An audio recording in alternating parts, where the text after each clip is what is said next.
생선장수 어머니라는 이야기가 있습니다. 어린 시절 시장에서 생선을 파시는 어머니의 모습이 내게는 너무나 창피했습니다. 저녁 때 팔다 남은 고등어가 밥상에 올라오면 철없는 투정으로 숟가락을 팽개쳤습니다. 힘들게 생선을 팔아 학교에 보내주실 때에 학용품 사라고 쥐어주신 돈을 생선 냄새가 난다고 뿌리치고 말았습니다. 지금 와 생각하면 그때는 왜 그리도 철이 없었는지요. 일한다는 것이 아름다운 것이라는 것을 깨달은 지금 시장에서 고생하시는 분들을 보면 왠지 낯설지 않습니다. 그 얼굴 사이에 어머니의 모습이 보이는 것 같아 머리라도 조아리고 싶어지지만 이제 어머님은 내 곁에 계시질 않습니다. 그 옛날로 돌아가 어머니께 용서를 빌 수 있다면 얼마나 좋을까요? 이제 막 철이 들어서 효도 한번 할까 했는데 어버이가 우리 곁에 아니 계신 분들이 많이 계신 줄로 믿습니다. 마틴 루터의 대오리 문답에 보면은 성경에는 4종류의 부모가 있다고 합니다. 첫째는 육신의 부모, 나를 낳으시고 키워주신 부모님이시죠. 내가 처음 세상에 태어날 때에 전적인 부모님의 은혜로 우리가 살 수 있었고 부모님 품 안에서 부모님의 젖을 먹고 자랄 수 있었습니다. 진자리 마른 자리 갈아누시는 어머니의 사랑을 통해 우리는 하나님을 만납니다. 육신의 부모님과의 바른 관계를 통해서 하나님과의 바른 관계를 가질 수가 있는 것입니다. 하나님께서 예수를 통해 은혜를 베풀어 주셨고 생명의 젖, 말씀을 우리에게 먹여 나를 양육해 주셨습니다. 두 번째는 영적인 부모가 있습니다. 목회자이지요. 카톨릭 교회에서는 교육자를 향하여 신부라고 부릅니다. 영적인 아버지라는 뜻이죠. 영어로는 문자 그대로 아버지, 파더입니다. 그래서 예전에 신부는 나이 고아를 막론하고 교인들을 대할 때에 자녀를 대하듯 말을 낮추어 말했습니다. 여보게 이것 좀 하게 이렇게 말했습니다. 신앙생활을 하는 가운데에 영적인 아버지인 목회자와의 바른 관계를 맺어야 하나님과의 바른 관계에 들어갈 수가 있습니다. 히브리서 13장 17절은 이렇게 말씀합니다. 너희를 인도하는 자들에게 순종하고 복종하라. 그들로 하여금 즐거움으로 이것을 하게 하고 근심하게 하지 말라. 그렇지 않으면 너희에게 유익이 없느니라 라고 말씀하고 있습니다. 주의 종들도 인간이기 때문에 허물이 있습니다. 그래서 그럼에도 불구하고 목회자를 하나님의 사자로 받아들일 때에 자신과 자손들에게 복이 됩니다. 주의 종들의 허물이 보이면 눈을 감으시기를 바랍니다. 포도주에 취해 벌거벗고자 하는 아버지 노아의 허물을 덮은 셈과 야벳은 자손 만대의 복을 받았습니다. 그러나 아버지의 허물을 들추어내고 비웃었던 함은 자손 만대의 저주를 받고 오늘날도 그러한 삶을 살고 있습니다. 다음으로 우리에게 지식을 공급해 주는 부모가 있습니다. 스승님입니다. 선생님이시죠. 그래서 우리는 스승을 향하여 사부라고 이렇게 부릅니다. 오늘날 스승의 권위가 땅 위에 떨어졌지만 그럼에도 스승을 존경하는 사람은 복을 받게 되는 줄로 믿습니다. 특별히 교회에서 말씀으로 가르치는 스승을 향하여 우리가 존경해야 된다는 거죠. 마지막으로 왕이 있습니다. 국가의 원수이죠. 국가의 원수를 존경할 수 없는 나라는 불행한 나라입니다. 애국의 정신이 무너지게 된다는 거죠. 오늘날 정치 지도자를 존경하는 마음이 참으로 아쉬운 시대를 우리가 살아가고 있습니다. 참으로 존경받는 지도자가 나타나길 기도하시기를 축복합니다. 과연 부모의 마음을 알면 하나님의 마음을 알게 됩니다. 결국 내 아버지와 어머니는 하나님을 대신하는 그러한 존재라는 거죠. 어느 광고 카피라이터가 쓴 글 가운데에 이러한 내용이 있습니다. 또 어버이 주일을 맞이해서 또 여러분들에게 소개하고자 합니다. 29살 14시간을 기다려서야 자식의 울음소리를 들을 수 있었습니다. 당신은 신을 믿지 않았지만 당신도 모르게 기도를 올렸습니다. 37세 자식이 초등학교에 들어가 우등상을 탔습니다. 당신은 액자를 만들어 가장 잘 보이는 곳에 걸어두었습니다.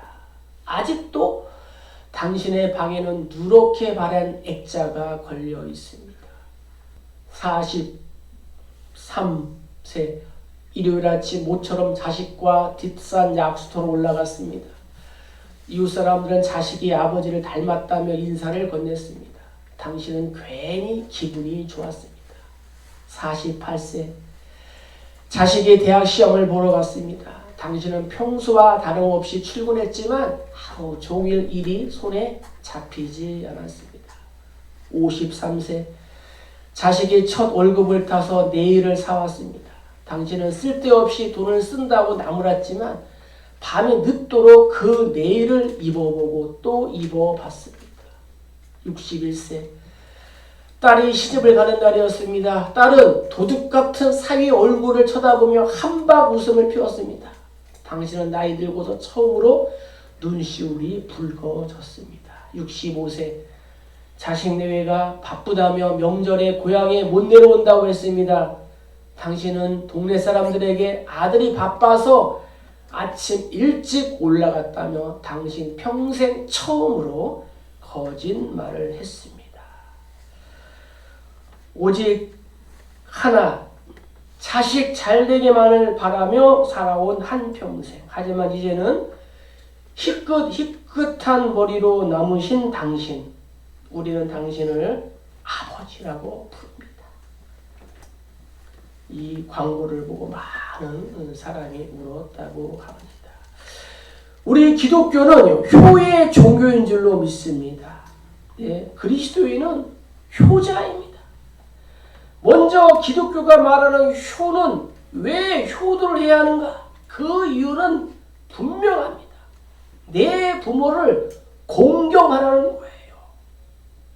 이 효도는 하나님의 명령입니다. 공경이라는 단어는 무겁게 여기라는 거예요. 높은 가치를 매기라는 거예요. 이 공경이라는 단어는 우리의 오장육부 가운데에 간장을 말합니다. 우리의 신체 가운데에 간 기능이 얼마나 중요합니까? 바로 그 간 기능과 이 공경이라는 이 말은 같은 단어라는 거예요. 우리가 하나님 앞에 존귀와 영광을 돌리려고 할 때에 바로 이 존귀라는 단어가 이 공경이라는 말과 또 같은 말이라는 거예요. 내 부모를 공경하라. 이 계명은 적극적으로 하라는 거예요. 10계명 중에 다른 모든 계명들은 대부분 하지 말라, 하면 안 된다는 거예요. 살인하지 말라, 간음하지 말라, 도둑질하지 말라, 거짓말하지 말라, 탐내지 말라, 다 하지 말라는 거예요. 우상숭배하지 말라. 그러나 이 5계명인 효도의 계명은 잘하더라도 끝없이 모자라는 계명이래요. 그래서 반드시 하라는 겁니다. 왜냐? 때를 놓치면 하고 싶어도 할 수 없기 때문이라는 거예요. 성경에 보면 예수님이 부모에 대한 사랑을 이렇게 기록하고 있습니다. 누가복음 2장에 보면은 예수와 함께 내려가사 나사렛에 이르러 순종하여 받드시더라 했습니다. 예수님은 효자로 이 땅에 살아가셨어요.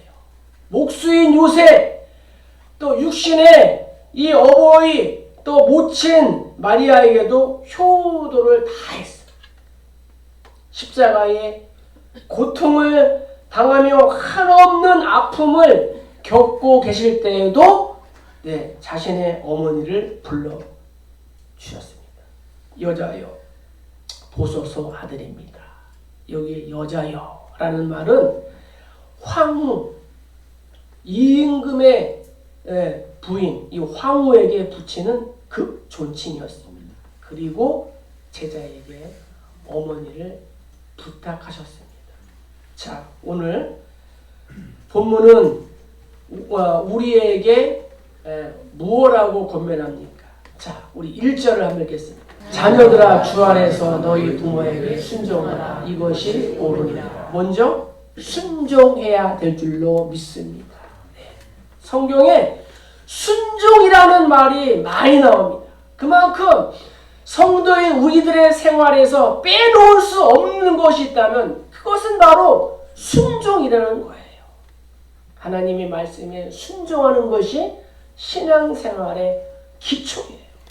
그리고 부모님께도 우리가 순종해야 될 줄로 믿습니다. 순종해야 하는 이유는 몇 가지가 있습니다. 먼저 어른들의 말씀은 언제나 옳았다는 거예요. 오랜 세월을 겪으며 체득한 경험이 있기 때문입니다. 오랫동안의 경험으로 얻은 것이 있다면 사물을 바로 볼 수 있는 눈이다. 그렇기 때문에 어른들의 시각은 언제나 정확합니다. 어른들의 판단은 늘 옳았습니다. 그리고 부모님의 말씀은 늘 자녀를 위한 것이었습니다. 자녀된 사람이 부모님께 무슨 말씀을 드릴 때나 부탁을 할 때면 언제나 자신의 입장에서 자신의 이익을 위하여 먼저 생각하고 말합니다. 그러나 부모는 정반대입니다.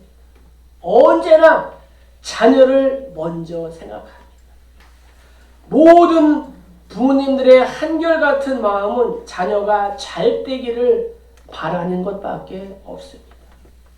자신은 비록 못 먹고 못 입고 못 살아도 자녀들에게는 그러한 가난이나 이 무식을 유산으로 물려주지 않으려고 기를 쓰고 이를 악물고 일하고 공부시키는 것이 바로 부모의 마음이라는 거예요.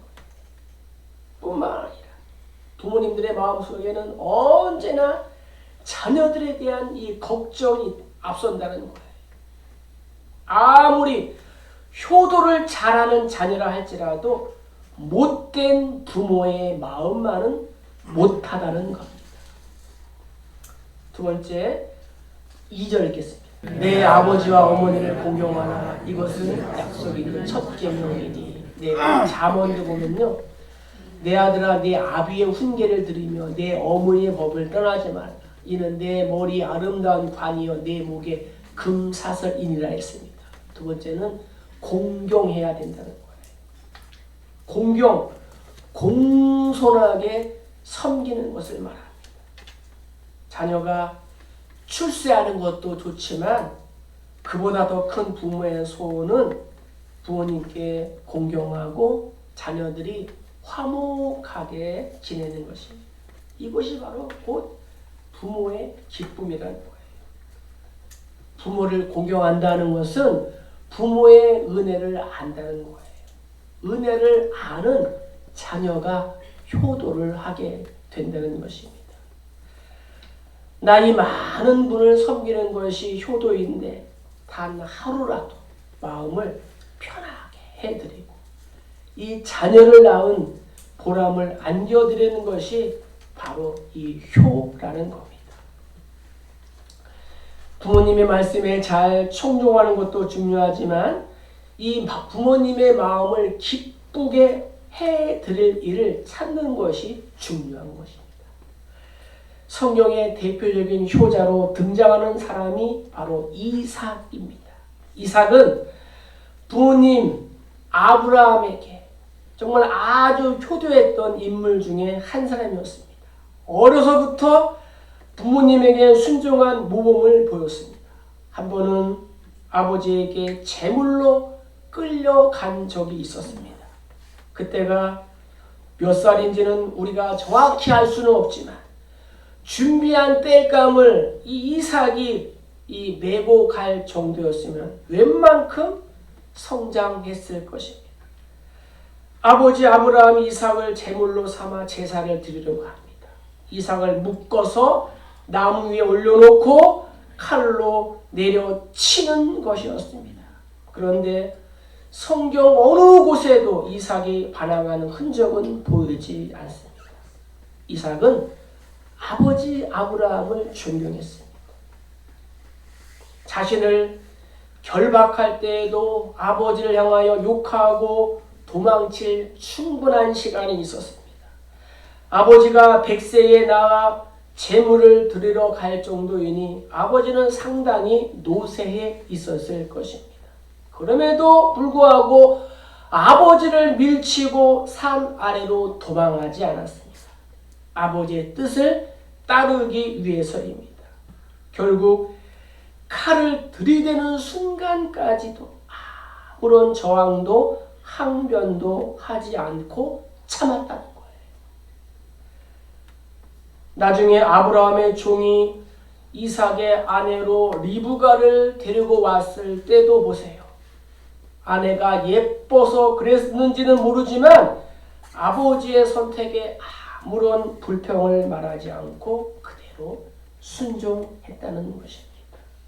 무엇보다도 성도인 우리는 우리의 영원한 아버지 되시는 하나님, 나를 예정하시고 부르시고 구속해 주시고 보호해 주시고 천국까지 인도해 주시는 하나님의 사랑과 이 은혜에 우리가 감사하고 또 감사해야 될 줄로 믿습니다. 순종하고 공용한 결과가 있습니다. 자, 우리 3절 읽겠습니다. 이로써 내가 잘되고 땅에서 장수하리라. 출애굽 기도 보면요, 내 부모를 공경하라. 그리하면 내 하나님 여호와가 내게 준 땅에서 내 생명이 길리라.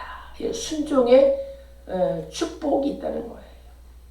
말씀을 순종하고 부모님을 공경해서 얻은 복은 약속이 있는 첫 계명이다라고 했습니다. 그리고 그 약속은 바로 땅에서 잘되고 장수하는 것입니다. 그러므로 자녀된 우리들이 땅에서 무엇이든지 또 잘되기를 원하고 또 장수하기를 원한다면 효도하면 되는 것입니다. 그대로 될 줄로 믿습니다.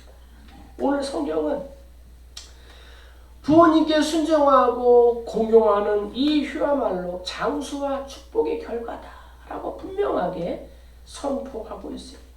사람들은 자신의 명예에 대하여 관심이 많습니다. 그래서 돈을 갖다 바치고 밥도 사고 합니다. 그러나 성경은 아주 간단하게 말합니다. 효도하는 사람들 땅에서 잘되고 장수할 것이다. 잘된다는 것은 명예가 있다는 것입니다. 권세가 있다는 것입니다. 땅에서 잘되는 것이야말로 모든 사람의 소원이 아닙니까? 요즘 자녀들은 효도를 모르는 것 같습니다. 왜 이렇게 되었습니까?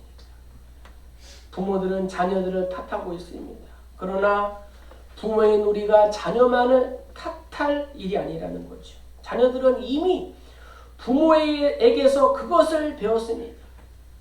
부모가 할아버지, 할머니에게 대하는 것을 보고 배웠다는 것입니다. 어려서부터 부모에 대한 이 어른들의 태도를 보고 그것을 그대로 답습하는 것입니다. 어려서 보고 자란 자녀들이 어른이 되면서 어린 시절 본 그대로 행하는 것입니다. 그러므로 부모에게 효도하지 못하는 것은 자녀들의 책임이 아니고 그렇게 보여준 어른, 부모들의 책임이 더 크다는 것입니다. 바라기는 사랑하는 우리 교회 성도님들만이라도 부모님께 순종하고 또 공경해서 땅에서 또 잘 되고 또 장수하시는 이러한 복이 있기를 주의 이름으로 간절히 축복합니다. 부모의 역할이 있습니다. 자, 4절 읽겠습니다. 또 아비들아 너희 자녀를 노엽게 하지 말고 오직 주의 교훈과 훈계로 양육하라. 어버이 주일을 맞이하여 부모의 역할도 있다는 거예요. 성경은 정말 자녀들에게 어떻게 해야 하는지 부모들이 알아야 할 이 계명을 말씀하고 있습니다. 그것은 자녀들을 노엽게 하지 말라는 것입니다. 자녀는 부모의 소유가 아니요 하나님의 선물이며 하나님이 얼마간 위탁해 주신 것이기 때문입니다. 또 저들도 아직 나이만 어릴 뿐이지 어른들과 똑같은 인격을 지니고 있다는 겁니다. 자녀들을 노엽게 하지 말라는 것은 자녀의 인격을 침해하지 말라는 것입니다. 자녀의 인격을 침해하지 말라. 자녀들의 마음에 상처를 주지 말라는 것입니다. 자녀들의 마음에 상처를 주지 말라. 성경은 분명히 주의 교훈과 훈계로 양육하라 이렇게 말씀하고 있습니다. 하나님의 말씀으로 양육하라는 거예요. 잘못된 자녀들을 바로 인도해 줄 수 있는 것은 우리의 길에 빛이요 발의 등이 되는 말씀밖에 없는 줄로 믿습니다. 바울은 디모데에게 이렇게 권면합니다. 모든 성경은 하나님의 감동으로 된 것으로 교훈과 책망과 바르게 함과 의로 교육하기에 유익하니 이는 하나님의 사람으로 온전하게 하며 모든 선한 일을 행할 능력을 갖추게 하려 함이라 했습니다. 부모가 자녀를 양육하는 일은 중요해요. 그럼에도 불구하고 요즘은 부모들로 하여금 자녀들을 돌아볼 시간을 빼앗아갑니다. 우선 자녀들이 바쁜 것이 첫째 이유입니다. 두 번째는 다원화되고 복잡해진 세상에서 자녀들과 대화할 수 있는 거리가 없어졌습니다. 자녀들은 학교에서 학원으로, 학원에서 독서실로 전전하면서 이 부모와 함께 있는 시간보다는 다른 사람들과 함께 있는 시간이 많아졌고 또 일을 해야 돼. 또 자녀들도 돌봐야 부모가 미처 교육할 기회를 다 잃어버리게 됐습니다. 그럼에도 불구하고 오늘 성경은 오직 주의 교훈과 훈계로 자녀들을 양육하라 이렇게 명령하고 있습니다. 말씀을 마칩니다. 나실 때 괴로움 다 잊으시고 기르실 때 밤낮으로 애쓰는 마음, 진자리 마른 자리 갈아내시고 손발이 다 닳도록 고생하시니 하늘 아래 그 무엇이 넓다 하여 어버이의 희생은 다이 없어라. 이 효도는 1년 12달 계속 되어야 할 줄로 믿습니다. 그것은 가정의 기품을 세우는 일이요 사회의 질서를 다지는 일입니다. 국가의 100년 대계를 옳게 세우는 길이기 때문입니다. 그럼에도 우리는 어버이날에 꽃 한 송이 달아드리는 것으로 책임을 다했다고 생각하고 있지 않은지 돌아봅시다.